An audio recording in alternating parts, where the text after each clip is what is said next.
Siuntų įmonė Omniva mums atsiuntė laišką, kuriame praneša, kad gavome siuntą, tačiau jos negalime atsiimti dėl nepilno apmokėjimo. Reikia apmokėti mokesčius kažkokius, kurie sudaro 3,80 €. Suma išties nedidelė, taigi galėtumėm apmokėti ir gauti siuntą. Netgi nurodyta aktyvi nuoroda, kurią paspaudus galime tai padaryti. Deja, tai yra suklastotas sukčių laiškas, po kuriuo slypi jų pikti kėslai. Ir pabandysime žingsnis po žingsnio atkreipti dėmesį į svarbias detalės. Tai pirmiausia yra tekstas, kuris yra parašytas su klaidomis, labai painiai ir nerišliai. Štai šitą eilutę ypač. Iš jos matome, kad tekstas yra neprofesionalus ir tai mums turėtų kelti įtarimą. Antras dalykas, į kurį turėtumėm atkreipti dėmesį, tai siuntėjas į adresatą.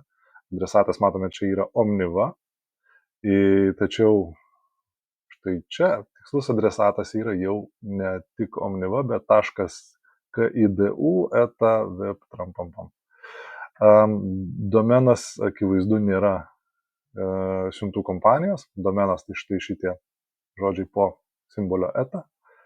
Ir dar vienas indikatorius, kad tai yra sukčių laiškas.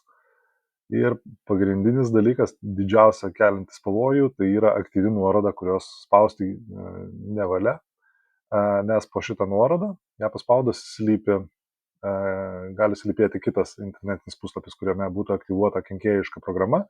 Galima tiesiog šitame puslapyje tą programą aktyvuoti, arba gali būti suklastotas elektroninės bankininkystės puslapis, kuriame suvedus duomenys savo elektroninės bankininkystės prie jūsų banko sąskaitos galėtų prisijungti tie patys sukčiai ir pavogti jūsų pinigėlius. Taigi, ką reikia daryti gavus tokį laišką? Daryti nieko nedaryti, palikti jį ramybėje, ištrinti ir gink dieve nespausti nuorodos.